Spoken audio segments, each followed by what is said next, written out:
Hi, and welcome to this live episode of Marketplace Masters, proudly presented by Merchant Spring, your premier source for marketplace analytics for agencies and vendors. I'm Paul Sonneveld, your guide to today's discussion. And in this episode, we'll delve into the innovative strategies that empower vendors to maintain profitability and avoid products falling into that cannot realize a profit or CRaP category. Joining me in this conversation is Will Hare. Will is the founder of Bellavix and CEO, a full-service marketplace marketing agency for direct-to-consumer retail brands who want to aggressively grow sales on the world's largest marketplaces like Amazon and Walmart. With over 12 years as a marketer, he has worked with e-commerce businesses for many years in leading strategic planning, implementation, and technical execution of marketing strategies for products across all Amazon business segments. With responsibilities for channel growth strategies and achieving revenue and margin goals, his portfolio includes companies like Instant Pot, Pyrex, Derma-E, Think, and Outward Hound. In his spare time, Will is a father of two. I'm not sure that's truly spare time, that handles most of the planning for the family activities, which he loves. And when he's not parenting, he really appreciates a good coffee or whiskey, depending on the time of day, of course. Will, it's an absolute pleasure to have us with you today. Be here, Paul. Great introduction, and thanks for having me on the show. I'm looking forward to diving into some CRaP policy and talking about what vendors can do to avoid it. Excellent. Well, let's get right into it. Can you explain, what does Amazon's CRaP policy entails? I mean, for those that who missed my intro, CRaP cannot realize a profit. I think that's correct. So what is the Amazon's policy on that, and how does it impact vendors? I mean, to summarize it, pretty much your products are not profitable on Amazon through the 1P relationship that's established. And I'll kind of get into a lot of the reasons that could cause this. But when your products become CRaP'd, essentially, Amazon will no longer place orders for those products, meaning brands are going to lose sales and rankings. Subscribe and save will stop. That's under like the ROO policy, which is slightly different. But either way, when you're CRaP'd out, you're no longer going to be taking subscribe and save. And then other marketing activities like pay-per-click, promotions, everything's pretty much going to grind to a halt. And it really impacts brands.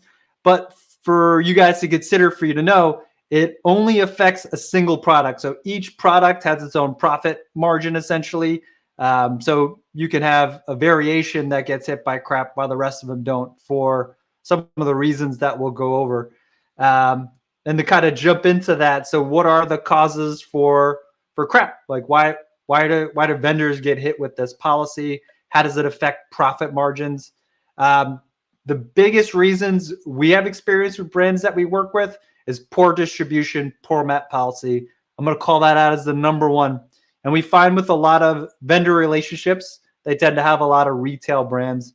And retail brands that don't prioritize Amazon, for example, will have their products in brick and mortar, and they may be negotiating with other marketplaces. And if your prices are being undercut to what Amazon has, Amazon's going to lower that price. And when it gets to a point where they're no longer making money, they're going to hit you with that CRaP policy, and they're going to slash everything out, and then you're no longer going to be eligible to pretty much fulfill that order the traditional way you're doing it on Vendor Central. Some other things to consider. Will, I just want to interrupt you. I want to get some of the more basic questions out of the way before we go deeper. I just want to say, so when Amazon determines your profit cannot realize a profit, what is the vendor manager, like the guy inside Amazon or the girl inside Amazon, what is the specific metric that they look at? Is it net PPM? Is it a raw margin? What is their metric? And how do you, as a vendor, how do you find out that you've been CRaP'd? How does that work? Beautiful. It's going to be your net PPM. That's how they measure profitability on Vendor Central. So that'll be the number one way. When you hit below a certain threshold, it pretty much automatic. You're going to get an email, and that listing is going to get suppressed and become unavailable. And then you are in the CRaP policy conundrum. Yeah. And is there a time frame that Amazon looks at this? I mean, because we may kind of dip into that zone maybe for a day or two. I mean, is it a 30-day average? What sort of, do you have a view on the time window that Amazon looks at in order to be like reasonable and fair around this? Yep, I'm not sure the time window that they actually use to leverage this, but obviously we've seen if it's consistent and sales velocity is low, it's not going to shake, so it'll just stay deactivated, and that's when you have a problem. And it'll vary. Sometimes you can get these fixed right away within a week. If it's a deeper issue, maybe it's tied to poor return rates or just excess inventory, then you're gonna have to work through it and get creative with how you kind of work through it. Yeah. Okay. Great. So you started to get into. I just wanted to sort of get some of those questions out of the way. Oh, You sure. started getting to characteristics and all of that. What are the because I want to unpick all of those a little bit more. But what are some of the most common characteristics that you see of products that fall victim to this categorization? Beautiful. Like I said, the type of products off the bat, before we get into what causes it, they tend to be like low margin products, low price point products. So, like say anything under $15 is probably not a good product for Vendor Central unless the margins are really phenomenal. Heavy items that are expensive to ship, those type of items tend to not do so well. And then obviously between your terms and everything else, they just may not be good products. So generally it's consumer product goods, under $15 price point, low margin items, or just heavy products to ship with low margins. I think what you're saying is the shipping and fulfillment cost is disproportionately high compared to the price, right? It's eating up a lot of that margin. Exactly. Which sort of makes me wonder, like, a lot of these products would have been kind of maybe unprofitable to start with, or do you find that typically Amazon, in its enthusiasm to expand its catalog, takes on a whole lot of products, starts selling it, but then realizes, oops, or maybe our fulfillment costs have gone up a little bit. All of a sudden, they've gone from like great product, great repeat purchase. You mentioned subscribe and save, and all of a sudden now we're into like, was it ever, was it always a good idea to start with, and then things have become CRaP, or is it actually maybe, poor due diligence on behalf of Amazon or the vendor at the start of the process? I think it's going to be almost a little bit of everything. But what I will say, typically, and in the past, I think this is changing. Amazon was really aggressive with getting products in Vendor Central and onto their platform for a long time. So for a while, we've seen lots of brands start off on Vendor and just like throw everything on the wall, and Amazon would make purchases. But since then, it's less frequent. But you still see like Born to Run as an example, where you can essentially create your own.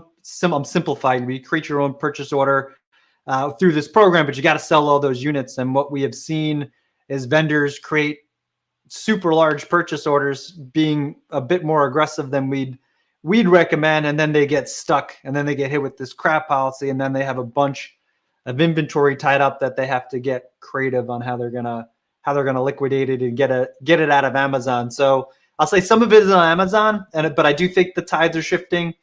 Some of it could be on the vendor. We've seen just poor negotiations.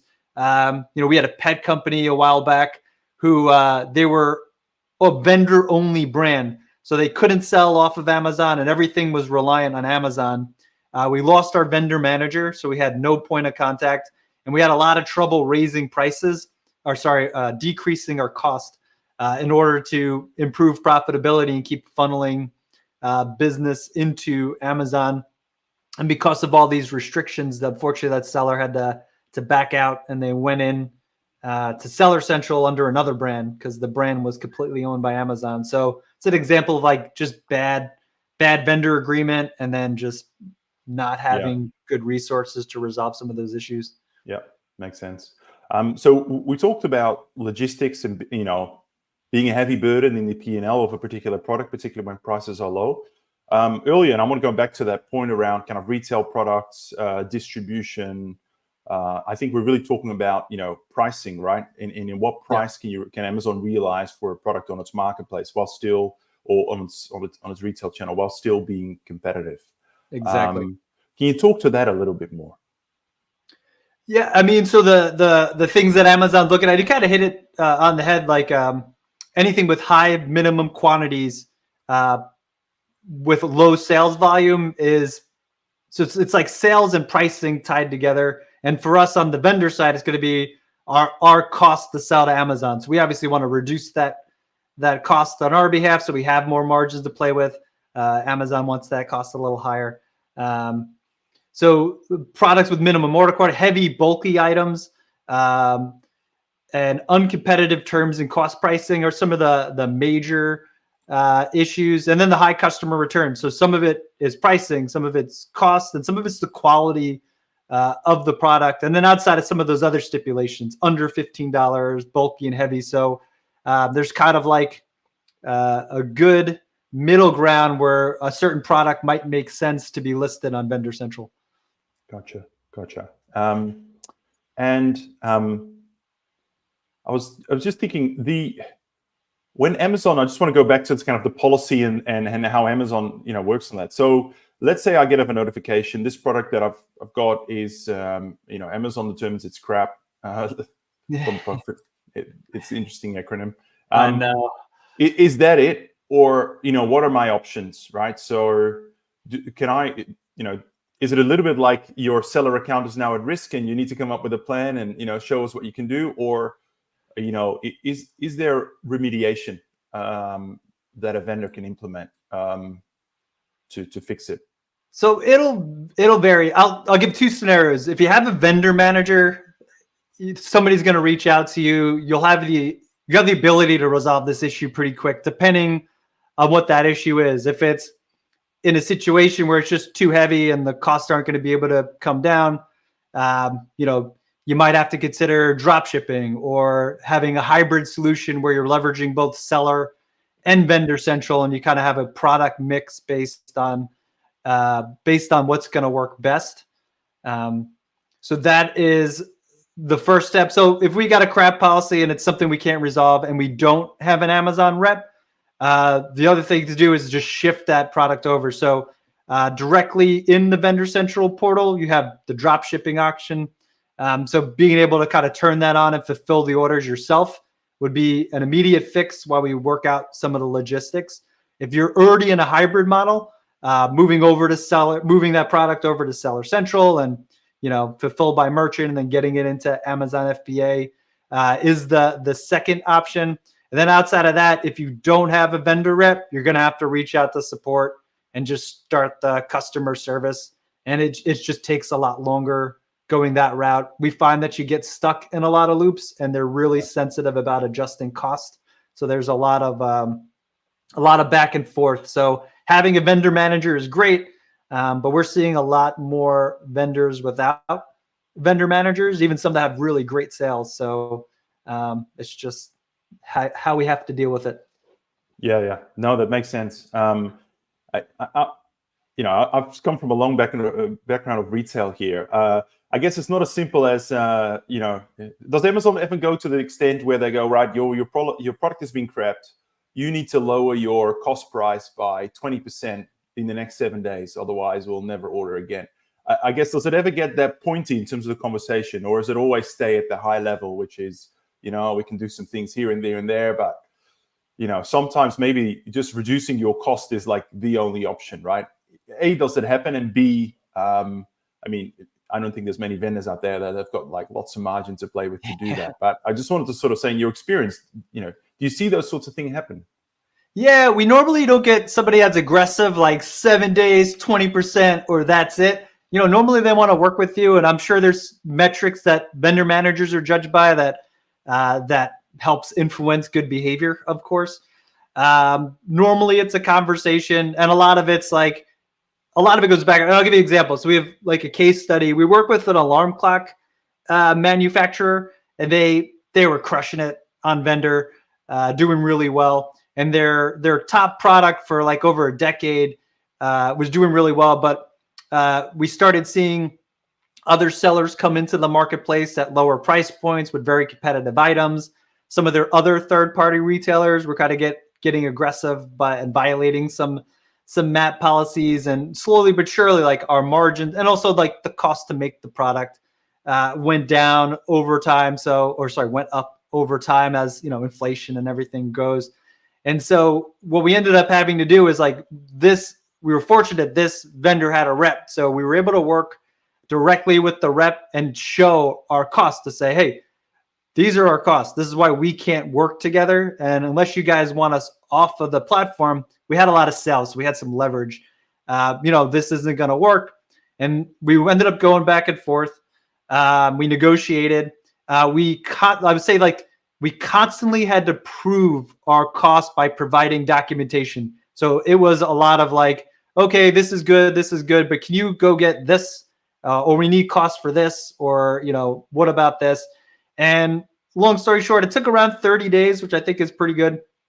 And we were able to resolve and get our costs reduced, which was great.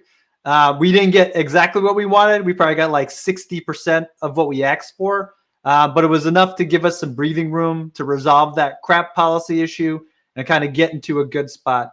And now we are, like 2 or 3 years later, and we do have a hybrid model in place where the vendor is on vendor and seller central. And when these issues happen again, we just shift it over, start selling via FBA, and it's a lot smoother of a policy because specifically in that category, it's become more competitive. So we've had to be more aggressive on pricing, and obviously Seller Central gives us the ability to be more flexible as needed.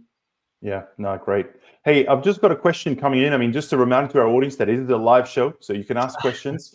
I've got a question here from Austin. I'm just going to bring it up because it speaks directly in terms of what do you do when your product is scrapped out. So let's see. So Austin, thank you for your question. He's asking, if your product is scrapped out, how do you get it back on order if Amazon won't accept kind of bought to run? Is there a way to do this without lowering costs? So we spoke about kind of, obviously lowering costs is the easiest option, certainly from an Amazon point of view. But, are there other levers? What advice would you have for Austin?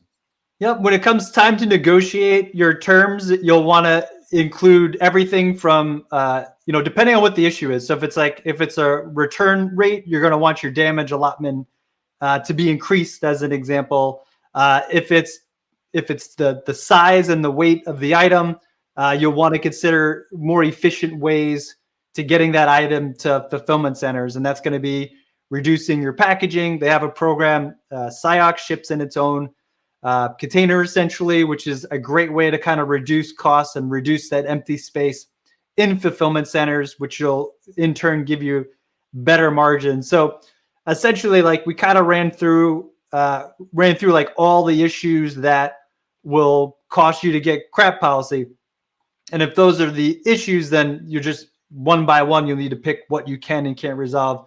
Distribution MAP policy enforcement. There are legal services out there that do a really great job at wrapping that up. We've worked with some major retailers that had tons of violations, and they were able to resolve them in a year. It was really impressive. High customer returns. You want to figure out why we're getting high customer returns and resolve those issues, and then prove it to Amazon through ideally your vendor manager. If not, you're going to have to go through customer support, and that's just going to mean a lot of cases and a lot of patience. Yeah, for sure. Thank you. Appreciate you answering Austin's question there. Great question, Austin. So, we've talked a lot about, what do you do when this happens, right? I guess the ideal scenario is to prevent it from happening in the first place, right? So, the $1 million question here is, how can I, as a vendor, how can I be proactive about this? How can I spot risks, issues well before I get that notification from Amazon? How do you work with your clients to make sure they're on top of this? So there's a couple ways. Is like annually you get to do your vendor negotiations, and it's important to kind of monitor the market to understand where prices are going, what the competition looks like, and are things changing. Also your cost. So we've worked with a lot of vendors who even lost their manager and then they just gave up. They just stopped submitting cases, followed up, trying to get resources together. And we may be fortunate because we're an agency and we have resources we're able to reach out to, but that conversation needs to happen every year routinely, just so you can make those adjustments. Because when you get a few years behind, asking for such a large shift, and the alarm clock is the perfect case, we weren't able to get everything we asked, but we also waited like a decade to ask for some cost changes. So it just took a really long time. So I would say, obviously, understand your distribution, map policy enforcement be number one. And this is like a major reason we see a lot of brands do it. Your assortment, so bundling products together, like if it's not profitable because it's a low cost item or it's a single unit or it's super heavy, like how can we manage that assortment so that it's I have a better margin on it and it makes it easier. We have seen brands on Vendor Central just sell their bundles, 2, 3, 4 packs, and they were all their single units were available on seller, and that was kind of their model, and it worked because they had the margins on the bundles where Vendor Central made sense, and then they had their single units where there was just less margins. They were able to work that out. I'm a big proponent of of some type of hybrid strategy. I like vendor seller because I think seller gives you a lot of bells and whistles, but their drop shipping option is good. And if as long as you have that ability to fulfill orders, you could kind of pick up a lot of that slack and not be as impacted. As I think they refer to as direct fulfillment. I always call it drop shipping. And then monitor customer returns would be the last thing. Like if you're getting a lot of returns, you need to figure out why before Amazon says, hey, you're exceeding all your limits and now you have to deal with us, and it becomes a problem. Yeah, for sure. And of course, just a reminder to our audience that inside the Amazon Vendor Central console, when you log in, you'll see lots of profitability metrics by products. You'll see returns, all of that. Of course, you can get fancier and you get tools like Merchant Spring, but all that data is there for you inside Amazon Vendor as well. Will, I just want to ask you a really dumb question. I should have asked this right at the start, and I probably been the only person who doesn't know the answer to this.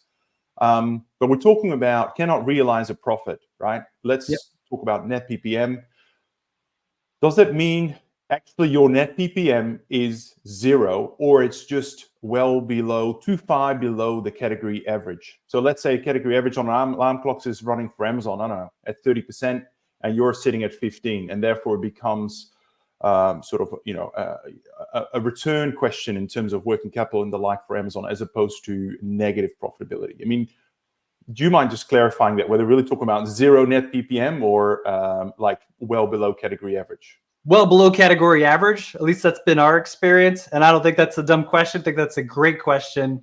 But obviously, as you get closer to that negative mark, but we have seen products get crapped out that had a positive net PPM, but obviously it wasn't enough to cover some of these other allowances that it was violating, and obviously it led us to getting some CRaP notices and having to make changes. Yeah, okay. Now that's really useful to clarify, because obviously I just spoke about people go to the Amazon Vendor Central, look at your net PPM, but of course you don't want to just scan the column and go everything that's negative, let's have a look at it. Or you really want to ask your vendor manager, hey, what is the category average for the category that I'm trading in? So you can benchmark your products against that, and you have, you sort of work out where the biggest gaps are, because that's probably the products that are going to be impacted based on what you're saying. So we got a little hack off that, Paul. Like if you're launching a new product and you're not sure, our team will go onto FBA revenue calculator essentially, and we'll punch in all the information for Amazon in terms of like our cost, freight information, and all that fun stuff. And if it shows a small or negative profit, then that product's probably not going to be right for Vendor Central. So that's also, it's a hack, and it's time consuming if you have a super large catalog. But if you're curious and you have a hybrid model and you're like, hey, we're selling this product on our website, it does really well, we're considering expanding it to Amazon and other marketplaces, it could be a quick hack to be like, let me just punch in all the information here. If it's not going to be profitable on seller, it's probably not going to be profitable on vendor. It's not apples to apples. There's other nuances with like your agreement and stuff. Sure. But it'll kind of get you a ballpark. Yeah, no, gotcha. All right. I want to go back to one other topic, but I want to go a little bit deeper, which is, let me just play out the scenario, right? As a vendor, I have a wonderful product. I'm giving, at the start, I was giving Amazon great margins. Everyone's happy. And then that product starts to appear in Walmart and other products, and then Amazon is price matching. They're driving the price down. It may be even beyond my control because I've got poor distribution agreements. I think you mentioned at the start. And all of a sudden, the average price that the product's being sold is just being down, and all of a sudden, guess what? I'm getting a CRaP notice. That's a difficult problem to solve, because it's kind of it's driven by the broader kind of distribution system and all of that. I know I've heard people talk about, like, change the product format or bundling and all of that to sort of get out of that. But what advice do you, how do you talk to your clients about that when that question comes up? Yeah, I mean, you hit it on the head with product variations and bundles, but I'll share a story. We actually, in the last year to 18 months, we've moved 3 vendors from vendor to Seller Central, and 2 of them are no longer selling on vendor at all. So we have a beauty brand. I'll just share. They are in brick and mortar retail. They do really well. You'd recognize them out of a lineup for sure. And we were selling on vendor, and the same thing happened. And what it was, like, from a priority perspective, like, wholesale got all the attention because wholesale was a beast. And then their D2C website outsold Amazon. So we were third on the board of priorities. And because wholesale was their number one and they had national distribution, we caught, like, whenever they liquidated a product, whenever they ran a flash sale or something crazy, we were always getting hit with CRaP, or they were taking down our listings. We had tons of resellers. It was just a hot mess. And we got to the point where we needed to control pricing. And that's what led this specific brand and others to come off of Vendor Central altogether, to say, hey, this isn't good for us. We're going to move over to Seller Central because we have the ability to control pricing. And so what we did is we shifted over to Seller Central, and then they were working with a legal service to get some of these sellers removed and to clean up their distribution policy and have MAP. I say this all the time. Your MAP policy is only as good as the enforcement of MAP policy. So having a legal counsel to help enforce this helped out tremendously. So we cleaned up the catalog on that end. We got them on Seller Central, and then we lowballed the price to kind of get the market clean and take back control of the buy box. And then we worked our price back up, and we started selling units all through Seller Central at this point. So there's lots of ways to go about it. People love vendor. You get paid up front. There's lots of benefits to Vendor Central, but it's not always going to be right for all the products and brands. And if you're having distribution issues, if you have MAP policy, if Amazon is not your mecca, if a lot of your sales aren't being generated from Amazon, you may want to consider just one of these hybrid policies, because it is expensive and it takes time to clean up your distribution. But obviously there's benefits to owning. We have lots of contribution issues too, which drove us crazy. Yeah, no, that's, I mean, I think that the hybrid selling strategy is a whole topic to explore. I mean, it's very interesting. It's becoming very popular. I mean, personally, I would say about 2 years ago, all the talk was about, get off vendor, move to seller. It was sort of a very sort of one-dimensional conversation. Now it's becoming a lot more nuanced, right? How do you have one foot in each, and how do you really maximize the opportunities before you through that hybrid model? So actually, for anyone that's interested, I am doing a session on this. Quick plug. I think it is later on, coming up in May. So keep an eye out for our upcoming webinars page. I'm talking to Chris Curtin about really taking that to the next level. We did an intro podcast last year, and we're doing the next version on that. But very interesting topic. Will, sort of right here around the topic of CRaP and sort of wrapping up. Last question for me. How do you see this policy and Amazon's behavior evolve in this area over the next year? In particular, as we see Amazon making all sorts of announcements on the fulfillment and shipping costs on the seller side. That's probably a reflection of cost increases on their side, and I'm sure they're seeing that on the vendor side as well. I know they're looking to streamline, their account management teams, particularly in Europe. There's been lots of changes there. But in terms of CRaP and how vendors are impacted, what's your prediction in terms of what's going to happen? If I only had that crystal ball, that's for sure. You're spot on. Andy Jassy, since he took over, has been on an efficiency roll. So between increasing prices and making things a little difficult for sellers, I don't foresee that changing. I think CRaP policy, it won't change that much in the sense of how it works now, but I do see it being used a lot more by Amazon. And really, Amazon is going to incentivize brands to have the right product mix based on the category and based on the data it has as vendor accounts. So I think we're going to continue seeing just more CRaP policies roll out, or more brands get caught in the CRaP policy that are selling on Vendor Central. And a way to kind of be proactive is look into, at first, ask your vendor manager. If you have a vendor manager, they have ways of reducing your freight or programs you could be a part of that could help alleviate some of those costs. But if not, consider programs like your SOIC, ships in its own container, as ways to kind of alleviate some of those burdens, because it's coming one way or another. So the more proactive you can be inside the account, the better. Fantastic. Well, Will, thank you so much. We are out of time, so we're gonna have to wrap it up. Really appreciate you jumping on today and sharing all of your knowledge and your client experience when it comes to demystifying the topic of CRaP, cannot realize a profit, and talking to us about some of the strategies to avoid it or to address it when it does happen to you as a vendor. For anyone who's watching live or maybe on demand after, they maybe want to continue the conversation with you, pick your brain on a few things, what is the best way to get in touch with you? Beautiful. Yeah, check me out on LinkedIn. I'm very active. I post something almost every day. We share a lot of seller news, for example. Will Hair, like on your head with an E.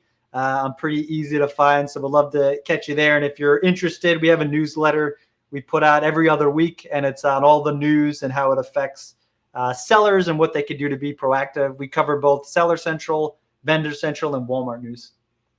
Fantastic. Thank you so much, Will. Take care. Paul, thanks for having me. Cheers.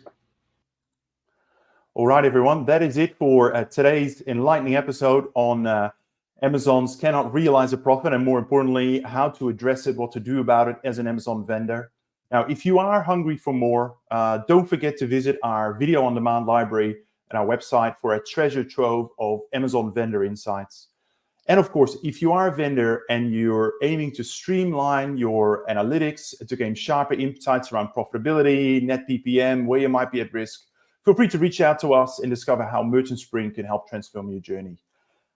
Last, I'm all ears about what you as an audience want to hear next. I want to make sure that the content we deliver to you every week is valuable, actionable, and practical. So if you have a topic in mind or something you really want to know more about, please drop me a note on LinkedIn and I will find the right speaker to tackle that topic. Until next time, keep thriving, keep innovating, and thank you so much for listening. Take care.